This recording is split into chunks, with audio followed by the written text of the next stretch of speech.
Hello everyone, welcome to Black Mirror Horror. कैसे हैं आप सब? आई होप आप सब ठीक होंगे।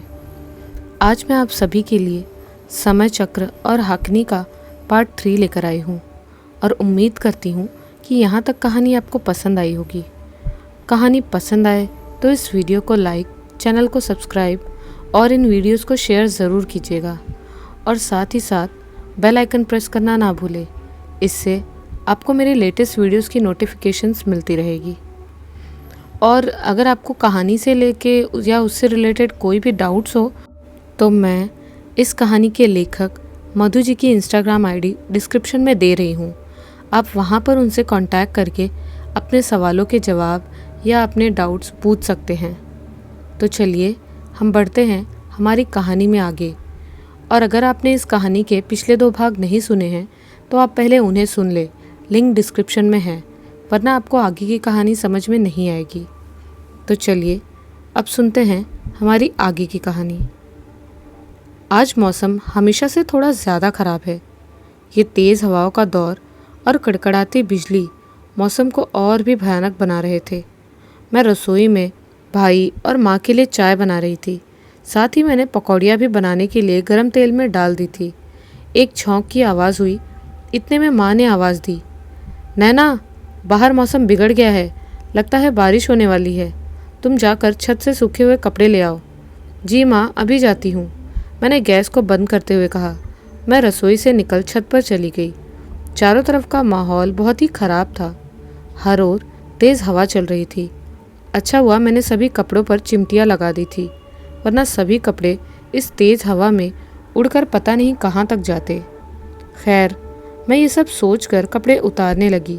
सभी कपड़े उतार मैं पीछे मुड़ने को हुई थी कि एक तेज़ हवा का झोंका मेरे कान के पास से गुजर गया।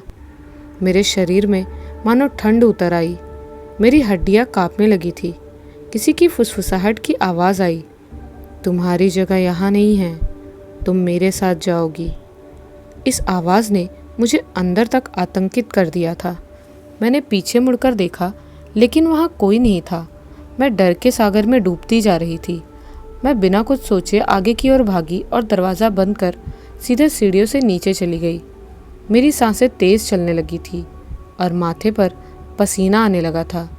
मेरी यह हालत देख माँ और भाई दोनों ही परेशान हो गए और मुझे पकड़कर कमरे में लेकर आए। मेरी हालत ऐसी थी कि मुझसे चला भी नहीं जा रहा था। माँ, क्या हुआ नैना, तू इतना घबराई हुई क्यों है? माँ ने पूछा। भाई, हाँ दीदी, ऐसा क्या हो गया जो घबराई हुई हो? देखो कितना पसीना आ रहा है, सब ठीक तो है ना? भाई ने चिंता जताते हुए कहा। मैंने उस वक्त खुद को शांत किया और उनसे कह दिया, अरे नहीं, वो तेज़ हवा और एकदम बिजली की आवाज़ से मैं डर गई थी और कुछ नहीं। मेरी ये बात सुनकर माँ और भाई को कुछ राहत हुई। फिर उसके बाद माँ मेरे लिए चाय लेकर आई और साथ ही पकौड़ियाँ भी खाने को दी, पर मेरा मन बार बार उसी फुसफुसाहट वाली आवाज़ पर केंद्रित हो रहा था जो मैंने कपड़े उतारते वक्त सुनी थी। रात भर मैं वही सब सोचती रही। हो ना हो इसका उस घटना से ज़रूर कोई संबंध है। मुझे जल्दी ही विजय से मिलकर इस बारे में बात करनी होगी। अपने पिता द्वारा मिले श्राप को कैद कर विजय अपना जीवन अच्छे से व्यतीत कर रहा था। वो गांव से अपनी माँ को भी ले आया था और दोनों ही अपने नए घर में रहते थे, जो कि विजय को उसकी काबिलियत पर कंपनी द्वारा मिला था। कुछ हफ्ते पहले ही विजय और नैना एक दूसरे के संपर्क में आए थे। विजय जहाँ नैना काम करती है उसी दफ्तर में नया आया था। उसके ज़्यादा दोस्त नहीं बने वहाँ पर। नैना का स्वभाव विजय को अच्छा लगा और विजय एक मेहनती लड़का था। इस बात से नैना विजय से आकर्षित हुई और दोनों की बातें आगे बढ़ती रही। देखते देखते ही दोनों कब एक दूसरे को पसंद करने लगे थे, दोनों को ही पता न चला।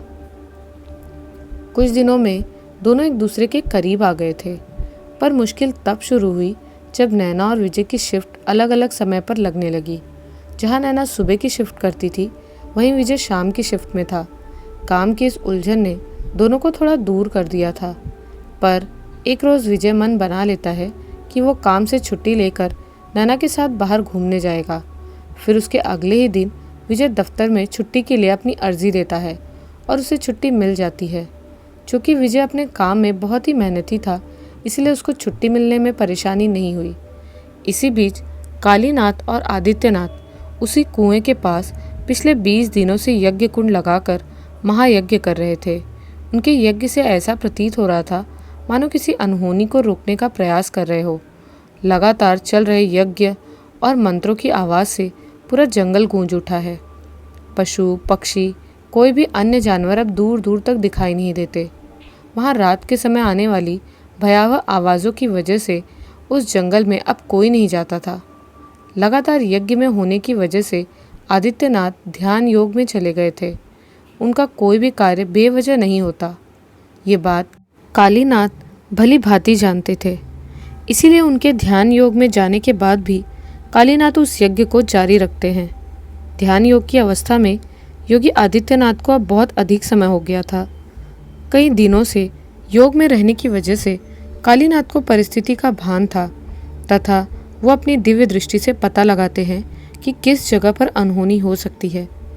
दरअसल कालीनाथ और आदित्यनाथ दोनों ही ये बात जान गए थे कि हाकिनी को प्रेत जगत में कैद करना इतना भी आसान नहीं होगा, क्योंकि प्रेत जगत में भी हाकिनी के वश में कई पिशाच और प्रेत थे।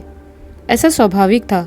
डाकिनी, हाकिनी, शाकिनी जैसी अद्भुत शक्तियाँ अपने शत्रु या शिकार का काल निश्चय करने के लिए अपने प्रेत और पिशाचों की सहायता लेती हैं। और जब इंसान पूरी तरह परेशान होकर स्वयं को समर्पित कर देता है तो वे उनका नाश कर देती हैं।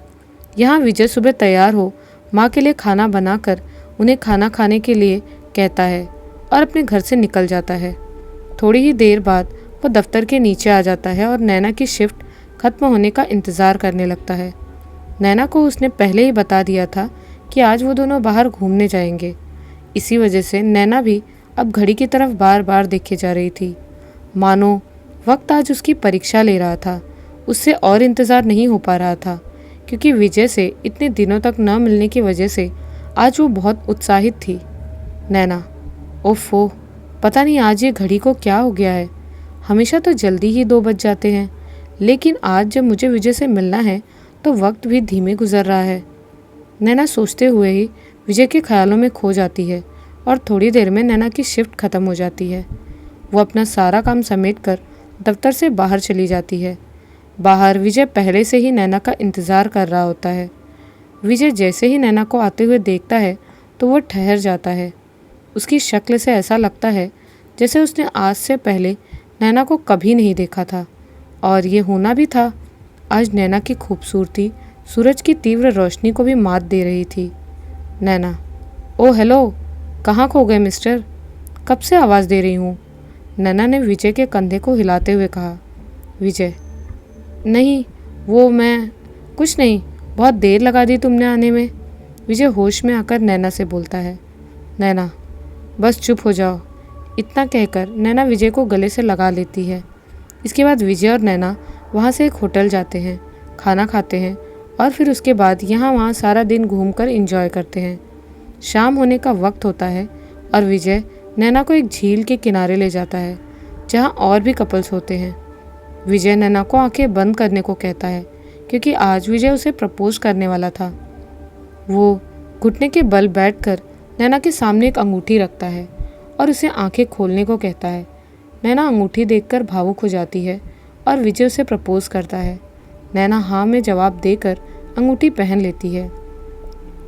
नैना के अंगूठी पहनते ही विजय नैना को गले से लगा लेता है। तब एक काला धुआं विजय की पीठ से निकलता हुआ नैना को दिखाई पड़ता है। नैना ये देखकर स्तब्ध रह जाती है और वो कुछ बोल नहीं पाती। और देखते ही देखते वो धुआं नैना के कान में घुस जाता है, जिस पर नैना चिल्लाकर विजय को एक तरफ झटक देती है। विजय, क्या हुआ नैना? मैंने कुछ गलत किया क्या? विजय चौंकते हुए पूछता है।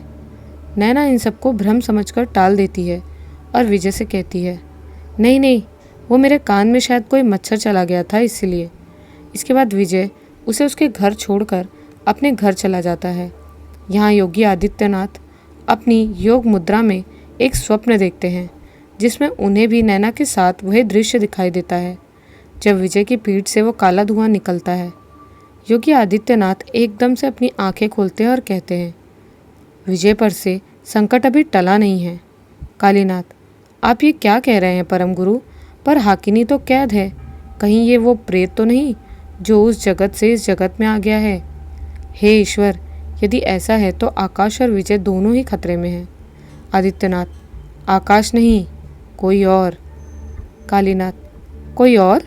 कौन परम गुरु? अगली सुबह नैना दफ्तर की अपनी शिफ्ट खत्म कर विजय का इंतज़ार दफ्तर में ही करती है।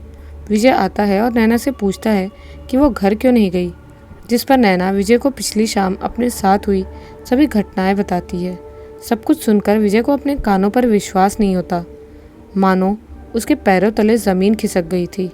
विजय घबरा जाता है, जैसे अब डर उस पर हावी होने लगा हो। ठंडी के मौसम में भी विजय पसीने से भीग गया था। नैना विजय को देखकर स्थिति को भांप लेती है और उसे पानी पिलाती है। इसके बाद विजय कुछ होश में आता है और नैना के साथ दफ्तर से बाहर निकल जाता है। नैना, आखिर हम कहाँ जा रहे हैं विजय, और ये सब मेरे साथ क्यों हो रहा है? मुझे कुछ समझ नहीं आ रहा है। नैना विजय पर सवालों की बारिश कर देती है। विजय, मुझे लगता है शायद ये सब मेरी वजह से हुआ है, विजय संदिग्ध होकर कहता है। इसके बाद विजय अपने साथ घटी पूरी घटना का विवरण नैना को सुनाता है और बताता है कि किस तरह योगी आदित्यनाथ और कालीनाथ के साथ उसने और उसके दोस्त आकाश ने मिलकर हाकिनी को प्रेत जगत में कैद किया था, जिससे कि वो उसे कभी नुकसान न पहुंचा पाए। इसके बाद विजय नैना को कहता है उसके साथ जो हो रहा है वो हाकिनी नहीं हो सकती, क्योंकि हाकिनी को केवल मेरी मृत्यु चाहिए, मेरे किसी भी चाहने वाले की नहीं। हालांकि इस बात से मैं अभी पूरी तरह सहमत नहीं हूँ, क्योंकि हाकिनी मुझे पाना चाहती है और वो मेरे जीवन में किसी भी अन्य स्त्री को नहीं देख सकती। नैना, क्या ये सब सच है? क्या इस आधुनिक जगत में इस तरह की अलौकिक शक्तियाँ भी मौजूद हो सकती हैं, जिसे आज का समाज और विज्ञान दोनों ही नकारते हैं? विजय, हाँ ये सच है, और इस बात का सबूत है मेरे माथे की चोट का निशान, वही निशान जो योगी आदित्यनाथ की भुजा पर भी है। मैं जानता हूँ कि तुम इस समय क्या सोच रही हो। आखिर ऐसे इंसान के साथ कौन रहना चाहेगा जिसे एक बुरे श्राप ने जकड़ रखा हो? नैना, मेरे प्रेम को इतना कमज़ोर मत समझो विजय, मैं तुम्हारे लिए कुछ भी कर सकती हूँ। नैना विजय का हाथ पकड़कर आशा भरी नज़रों से देखते हुए कहती है। विजय नैना को बहुत समझाता है कि वो उसे छोड़ दे और किसी और के साथ अपना घर बसाए, पर नैना नहीं मानती और अपने फैसले पर अडिग रहती है। नैना पहले ही अपने बाबा को खो चुकी थी और अब वो विजय को नहीं खोना चाहती थी, क्योंकि वो विजय से बहुत प्रेम करती थी। विजय नैना की जिद के आगे हार जाता है।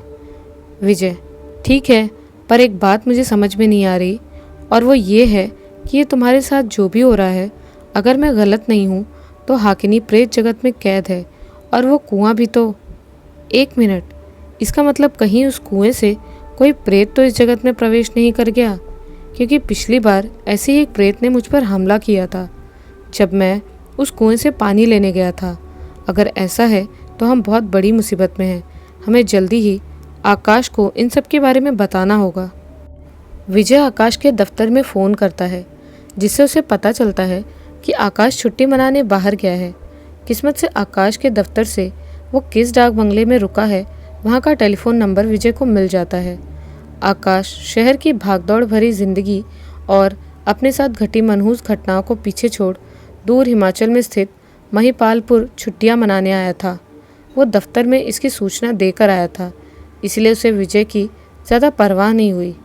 महिपालपुर हिमाचल की खूबसूरत पहाड़ियों के बीच बसा एक छोटा सा कस्बा है। कहते हैं ये कस्बा जितना छोटा और खूबसूरत है, उतना ही रहस्यमय भी है।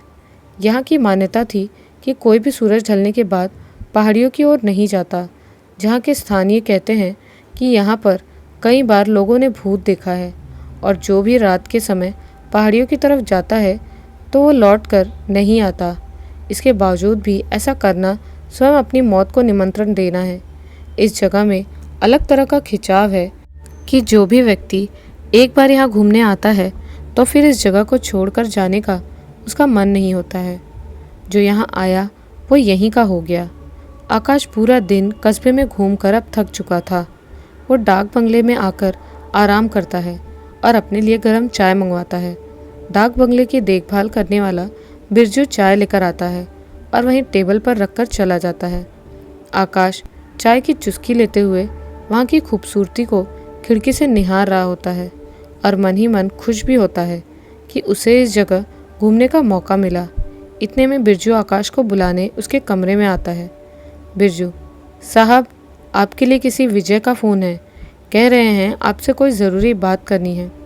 आकाश, क्या विजय का फ़ोन है? आकाश उठकर उसके साथ चला जाता है। आकाश, हेलो, हाँ विजय, कैसा है मेरे भाई? माफ़ करना यार, तुझे बिना बताए ही मैं यहाँ चला आया। विजय, आकाश मेरी बात सुन, वो साया। लाइन से आवाज़ कटकर आ रही थी, फिर एकदम से फ़ोन बंद पड़ गया, इसलिए विजय क्या बोल रहा है आकाश को कुछ भी समझ नहीं आया। आकाश, कमाल है, कुछ सुन भी नहीं पाया और लाइन भी कट गई। विजय आकाश को अपने और नैना के साथ घट रही घटनाओं के बारे में बताना चाहता था, पर लाइन कटने की वजह से बात हो ही नहीं पाई। आकाश ये जान गया था कि कोई ज़रूरी काम ही होगा, वरना विजय इस तरह कभी फ़ोन नहीं करता। आकाश बार बार उसी नंबर पे फ़ोन लगाता है, पर फ़ोन नहीं लगता।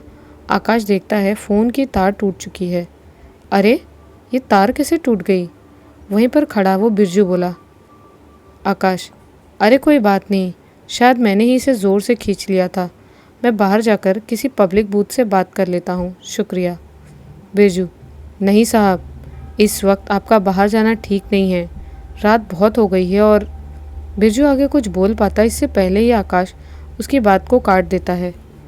अरे कोई बात नहीं, मुझे कुछ नहीं होगा, मैं आता हूँ। इतना कहकर आकाश वहाँ से बाहर चला जाता है। वहीं से कुछ दूरी पर एक पब्लिक बूथ था, जहाँ पर आकाश पहुँचता है और उस बूथ के सामने की तरफ एक रोड जाती है, जो इस वक्त सुनसान हो चुकी थी। यहाँ के लोग अंधेरा होने के बाद बाहर नहीं जाते थे, इसीलिए बाहर ज़्यादा लोग नहीं थे। आकाश टेलीफोन बूथ के पास जाकर देखता है, कोई बुज़ुर्ग पहले ही अंदर किसी से बात कर रहे होते हैं और आसपास कोई नहीं होता। आकाश बूथ के बाहर ही खड़े होकर उन बुज़ुर्ग के बाहर आने का इंतज़ार करता है। तभी उसकी नज़र वहीं से दूर पहाड़ों के बीच उस अंधेरे रास्ते की ओर पड़ती है, तो वो देखता है कोई उसकी तरफ चलकर आ रहा है। उस रास्ते से किसी को आते देख आकाश अंदर ही अंदर डर जाता है, पर यह सोचकर खुद को तसल्ली देता है कि शायद गांव का ही कोई आदमी होगा। पर जब वो आकृति थोड़ी पास आती है तो चाल ढाल से कोई महिला प्रतीत होती है। वो महिला सड़क के किनारे से होते हुए हाथ में लालटेन की धीमी रोशनी से आगे की ओर बढ़े जा रही थी। उस सुनसान रास्ते पर अंधेरी रात में ऐसे किसी महिला को अकेले चलता देख ऐसा लग रहा था मानो कोई मौत का फरमान लिए चल रहा है। आसपास कब्रिस्तान जैसा सन्नाटा, साथ ही ज़ोर से बहती हवाएं और रह रहकर आती सियार और उल्लू के रोने की आवाज़ इस दृश्य को और भी भयावह बना रही थी, जिसे देखकर किसी का भी दिल दहल जाए। आकाश को अंदर ही अंदर अब बहुत डर लगने लगा था, क्योंकि उसके आसपास कोई नहीं था और दूर से आती हुई उस औरत को देख आकाश का गला सूख चला था। वो वहाँ से किसी तरह अपना ध्यान हटाने की कोशिश करता है, पर वो 1 इंच भी हिल नहीं पा रहा था। ऐसा प्रतीत हो रहा था मानो किसी अनजान शक्ति ने उसे जकड़ लिया हो। आकाश किसी तरह खुद को संभालने की पूरी कोशिश कर रहा था, पर मानो उसका शरीर एक जगह पर ही जम गया हो। वो देख रहा था कि उसकी ओर आने वाली वो आकृति साफ हो रही है। ये कोई महिला नहीं, बल्कि एक किन्नर की वेशभूषा थी। आकाश के देखते ही देखते वो किन्नर रूपी आकृति अब बदलने लगी। उसका चेहरा विभत्स से हो गया था। आँखों की जगह पर बड़े काले गड्ढे आ गए थे और उसके माथे पर एक बड़ी सी लाल बिंदी उसके इस भयानक रूप को और भी जटिल और भयावह बना रही थी। आकाश ये सब देखकर हक्का बक्का रह वहीं बुद्ध बन खड़ा हो गया। देखने से ऐसा लग रहा था मानो आकाश पर किसी ने सम्मोहन किया हो। अब वो किन्नर रूपी आत्मा आकाश के और करीब आ गई थी कि तभी उन बुजुर्ग ने आकाश को धक्का दिया और आकाश का सम्मोहन टूट गया।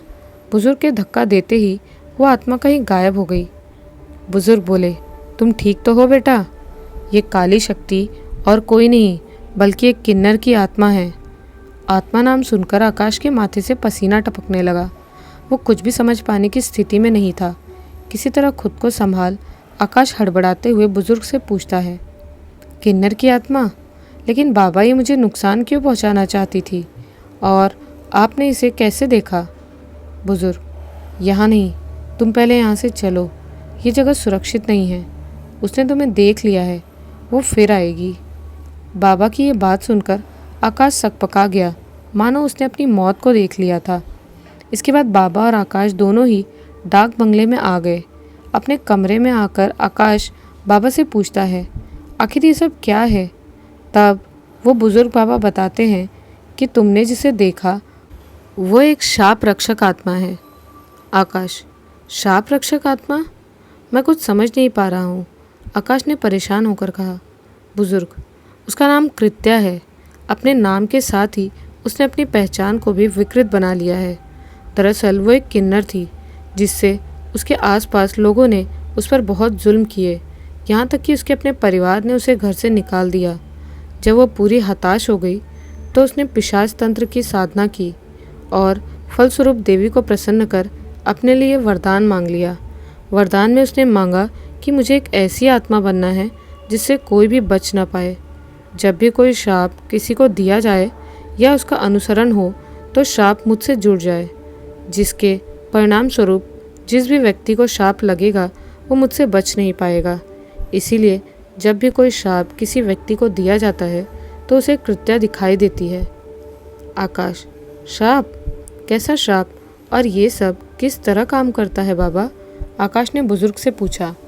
बुजुर्ग, अनिष्ट कामना के उद्देश्य से कहा गया कोई ऐसा कथन जिससे कि व्यक्ति की आने वाली पीढ़ियों को भी इसका असर भोगना पड़ता है। इस तरह का श्राप किसी भी बुरी शक्ति को आप पर हावी कर देता है और पतन का कारण बनता है। इसका मतलब कहीं वो आत्मा जिसने विजय पर हमला किया वो यही थी? आकाश अपने मन में ये सोचता है और तभी बुजुर्ग पूछते हैं कि क्या बात है, तुम डरे और सहमे से लग रहे हो बेटा? कहीं तुम्हें वो कुएं वाली शाम तो याद नहीं आ गई? इतना सुनते ही आकाश के पैरों तले ज़मीन खिसक गई। वो एकटक बुजुर्ग को देखने लगा। उसका शरीर कांप रहा था और माथे के कोने पर पसीने की बूंदें साफ देखी जा सकती थी। आकाश, आपको कैसे पता कि मैं कुएं के बारे में सोच रहा हूँ? कौन हैं आप? आकाश के इतना कहते ही पूरा कमरा एक भयानक हंसी के साथ गूंज उठा। आकाश के देखते देखते ही उस बुजुर्ग का चेहरा बदलकर उसी किन्नर का हो गया था। आकाश अब समझ गया था कि उसने जो भी देखा था वो सब छलावा था। आकाश दौड़कर कमरे से बाहर जाने के बारे में सोचता है। वो जैसे ही अपने पैर दरवाजे की ओर बढ़ाता है तो कमरे का दरवाज़ा अपने आप ही बंद हो जाता है। आकाश के पास भागने का कोई रास्ता नहीं था, इसलिए वह डर के मारे वहीं बेहोश होकर गिर जाता है। यहाँ विजय फ़ोन के अपने आप कट जाने की वजह से बहुत चिंतित हो गया था। उसे अब आकाश की फिक्र होने लगी थी। बीते दिनों के हादसे ने उसे अंदर तक झंझोड़ दिया था। विजय सोच लेता है कि चाहे जो भी हो वो अपने दोस्त को मरने नहीं दे सकता। वो मन में दृढ़ निश्चय कर नैना को साथ लेकर योगी आदित्यनाथ से मिलने के लिए उसी जंगल की ओर जाने लगता है।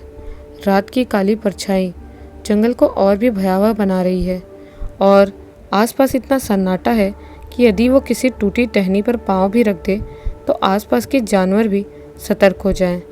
जंगल के उसी हिस्से में पहुंचकर विजय देखता है कि कुएं के चारों तरफ अभिमंत्रित भभूत से बंदिश किया गया है और कालीनाथ वहां बैठकर यज्ञ कर रहे हैं। लेकिन पास में जो दूसरा आसन है वो हवा में तैर रहा है, जिसे देख विजय और नैना दोनों ही चकित रह जाते हैं। और इतना अद्भुत दृश्य नैना ने पहले कभी नहीं देखा था। उसकी आंखों में कौतूहल साफ देखा जा सकता था।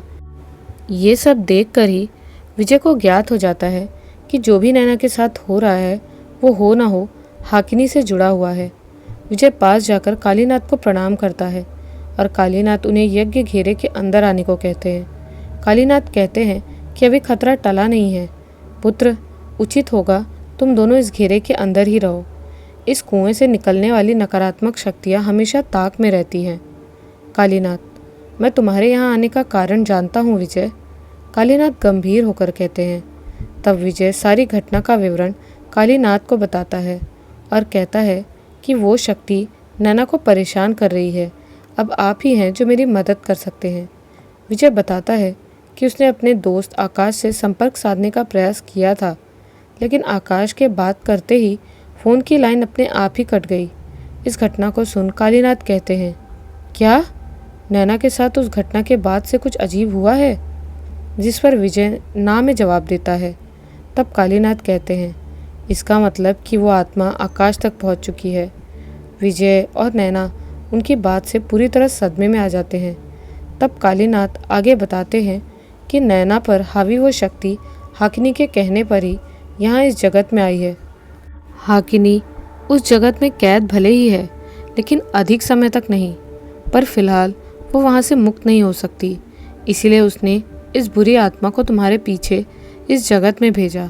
यहाँ तुम्हें नैना के साथ देख उस आत्मा ने हाकिनी को नैना के बारे में बताया, जिसके बाद उस आत्मा ने नैना को अपना शिकार बनाया और तुमने जब आकाश से बात की तो वो आत्मा तुम्हारे डर को भांपते हुए आकाश के पास चली गई। कालीनाथ, हाँ, वो आत्मा डर को भांप लेती है, लेकिन शाप के कारणवश वो आत्मा बंधी हुई है। इस जगत में वास करने के लिए उसे अपनी ऊर्जा को बढ़ाते रहना होगा, इसीलिए वो अन्य किसी को नुकसान नहीं पहुंचा सकती। जो भी श्रापित व्यक्ति का करीबी होगा, उसी की जीवन ऊर्जा लेकर वो स्वयं को शक्तिशाली बनाती है। चूँकि आकाश तुम्हारे करीब है, इसीलिए वो आकाश की जीवन ऊर्जा के लिए उसके पीछे गई है। विजय, इसका मतलब मेरे दोस्त की जान? कालीनाथ, हाँ, आकाश की जान खतरे में है। यदि कोई मार्ग न मिला तो कुछ भी अनिष्ट घट सकता है। नैना, लेकिन बाबा कोई तो उपाय होगा इस श्राप को तोड़ने का। कालीनाथ, इस वक्त इस जटिल समस्या का समाधान केवल योगी आदित्यनाथ ही कर सकते हैं, परंतु वो अभी ध्यान योग में हैं और कहीं अंतर ध्यान हो गए हैं। हमें उनके आने तक प्रतीक्षा करनी ही होगी। कालीनाथ उन दोनों को अभिमंत्रित धागा बांधते हैं और मंत्रों से उनका बंधन करते हैं। कालीनाथ, मैंने तुम दोनों का बंधन कर दिया है। अब कोई भी बुरी शक्ति तुम दोनों पर हावी नहीं हो सकती। वहीं दूसरी तरफ दूर महिपालपुर की पहाड़ियों के पास कब्रिस्तान में एक जगह मिट्टी को ताज़ा ही खोदकर वापस गड्ढे को भर दिया गया था। देखने से पता लगता है कि अधिक समय नहीं हुआ है ये गड्ढा भरे हुए। एक जोड़ी आंखें कब्रिस्तान के लकड़ी के दरवाजे से अंदर को झांक रही हैं, मानो वो इस शांत जगह के आतंक को भांप रही थी। ये और कोई नहीं बल्कि योगी आदित्यनाथ है। उन्हें देखकर कोई भी व्यक्ति ये बता सकता है कि ये पुरुष कोई दिव्य पुरुष है। माथे पर तेज लिए अपनी आंखों को बंद कर कुछ मंत्र जाप किया और तुरंत ही हाथ से धक्का देकर दरवाज़ा खोल दिया आदित्यनाथ ने। आदित्यनाथ के अंदर आते ही कब्रिस्तान की छटा मानो गुलाबी हो आई। देखकर ऐसा लग रहा था जैसे किसी अशुभ कृत का संकेत है। आदित्यनाथ ने तुरंत अपनी धोती की गांठ से एक शीशी निकालकर उसमें मौजूद पानी हाथ में लेकर मंत्र पढ़ने लगे। मंत्रों के उच्चारण से कब्रिस्तान की शांति में खलल पड़ गया। एक अजीब सा शोर हर ओर फैल गया। देखते देखते हाथों में लिया पानी ऊपर की ओर उठकर कोहरे की तरह सारे कब्रिस्तान में छा गया। कोहरे के फैलते ही आत्माओं का क्रंदन शुरू हो गया। हर ओर से आत्माओं के रोने और चीखने की आवाज़ से वहाँ का शांत परिवेश किसी मातम के समान हो गया था। इस वक्त यदि कोई भी व्यक्ति वहाँ आ जाए तो इस दृश्य को देखकर ही परलोक सिधार जाए। इतना विभत्स और डरा देने वाला परिवेश। आदित्यनाथ आगे बढ़े और उसी गड्ढे के पास आकर ध्यान से देखा। मिट्टी में कुछ हलचल हो रही थी। आदित्यनाथ ने तुरंत ही अपने हाथ गड्ढे के अंदर डाल दिए, जैसे वो मिट्टी नहीं दलदल हो। यह दृश्य देखने वालों को सोच में डाल सकता था। तुरंत हाथ अंदर डाल किसी को बाहर खींच लिया। अरे, ये तो आकाश है। कृत्या ने आकाश की अधिकतम ऊर्जा को निगल लिया था और उसे इस कब्रिस्तान में दफन कर दिया। आकाश को बाहर निकाल आदित्यनाथ ने अपनी तर्जनी उंगली से आकाश के माथे पर एक बार हाथ फिराया और दूसरे ही क्षण एक खून की उल्टी करते हुए आकाश हड़बड़ाकर होश में आ गया। आकाश के होश में आते ही कब्रिस्तान एक भयावह हंसी से गूंज उठा। आसपास का परिवेश एकदम से बदलकर भयावह हो गया। चारों तरफ साएं साएं करती तेज हवा चलने लगी और मन को भ्रम से कैद कर दे इस तरह छलाओं ने अपना पग पसार लिया। मूर्ख तांत्रिक, तू नहीं जानता, तूने आज इसे बचाकर अपनी मौत को बुलाया है। अब सामना कर कृत्या का। आदित्यनाथ देखते हैं कि एक सर्परूपी जोड़ा हवा में तैरता हुआ उनकी तरफ ही आ रहा है। आदित्यनाथ तुरंत ही उसे तीक्ष्ण दृष्टि से देखने लगे और वो सर्परूपी जोड़ा एक फूल की माल बनकर आदित्यनाथ के गले में आ गिरता है। कृत्या ये देखकर अपने असली वेश में आ गई और जोर जोर से हुंकार भरने लगी। उसे देखने मात्र से ही किसी की भी हृदय गति रुक जाए, इतना विभत्स और भयानक चेहरा था उसका। आकाश कुछ कर नहीं पा रहा था, वो अभी भी पूर्ण रूप से ठीक नहीं हुआ था। कृत्या ने एक और हमला आदित्यनाथ और आकाश पर किया, लेकिन उस हमले को भी आदित्यनाथ ने रोक लिया। इतने में आग बबूला होकर कृत्या उस कब्रिस्तान से हवा हो गई। आकाश कराहते हुए आदित्यनाथ से पूछता है कि आपने मुझे ढूंढा कैसे और मैं जीवित कैसे हूँ? मैं तो दफन था। आदित्यनाथ आकाश को उठाते हुए कहते हैं, अभी इनसे भी ज़रूरी कुछ है बेटे, हमें जाना होगा। कृत्या, विजय और नैना पर हमला करेगी। वो उन तक पहुँचे इससे पहले हमें उन्हें ढूंढना होगा। इतना कहकर आदित्यनाथ और आकाश दोनों ही वहाँ से अंतर्ध्यान हो गए। यहाँ कालीनाथ विजय और नैना के साथ यज्ञ घेरे में बैठे थे। तभी दूर से कोई आता दिखाई पड़ा। ये नैना की माँ थी। वो नैना को अपने पास आने को कह रही थी। कालीनाथ और विजय से ये देखकर एक दूसरे की ओर देखते हैं, जैसे इशारों में दोनों ने एक दूसरे से कुछ कहा हो। अपनी माँ को इस समय यहाँ जंगल में देख नैना चिंतित हो गई। वो उठकर घेरे से बाहर जाने ही वाली थी कि तभी विजय ने उसका हाथ पकड़ लिया। विजय ने नैना को इशारे में बाहर न जाने के लिए कहा। नैना विजय का इशारा समझ गई और वहीं बैठ गई। ये देखकर नैना की माँ गुस्से से तिलमिला उठी और मैंने कहा बाहर आओ मतलब बाहर आओ कहकर एक पेड़ को उखाड़ फेंका। अब वो नैना की माँ नहीं बल्कि वही आत्मा कृत्या थी। कृत्या आगे बढ़ी ही थी कि उसी क्षण आदित्यनाथ आकाश के साथ वहाँ अंतर्धान हुए। आदित्यनाथ को देख कृत्या अट्टहास कर वहाँ से गायब हो गई। विजय आकाश को संभालता है, लेकिन देखने से ऐसा लग रहा था मानो आकाश अपनी आखिरी सांसें ले रहा था। विजय उसे इस हालत में देखकर रोना सा हो जाता है। आकाश विजय का हाथ पकड़कर कराहते हुए कहता है, मैंने कब्र में होकर भी हार नहीं मानी, तू भी हार नहीं मानना मेरे दोस्त, मैं फिर आऊँगा। आकाश के मुंह से इस तरह की बातें सुनकर विजय उसे चुप होने को कहता है। तुझे कुछ नहीं होगा आकाश, मैं हूँ ना। विजय के इतना कहते ही आकाश एक हल्की मुस्कान से नैना की तरफ देखता है और कहता है, विजय का ख्याल रखना तुम, भगवान ने चाहा तो हम जल्दी मिलेंगे। इतना कहने के साथ ही आकाश विजय के हाथों में ही दम तोड़ देता है। विजय अपने दोस्त के पार्थिव शरीर को हाथ में लिए रोने लगता है। ये देखकर नैना के आंखों में आंसू आ जाते हैं। कालीनाथ और आदित्यनाथ भी मौन खड़े रहते हैं, जैसे दुख चारों तरफ हवा में घुल गया हो। तो क्या होगा अब आगे? इस श्राप से मुक्ति पाने में विजय और कितने अपनों को खोएगा और कितनी जानें जाएंगी इस श्राप की मुक्ति में, ये जानेंगे हम इस कहानी के चौथे भाग में। और मैं बहुत जल्दी आप सबके लिए इस कहानी का चौथा भाग भी लेकर आऊँगी। यहाँ तक आपको कहानी कैसी लगी हमें कमेंट्स में ज़रूर बताइए। मिलती हूँ इस कहानी के अगले भाग के साथ बहुत जल्द। तब तक के लिए बाय एंड टेक केयर।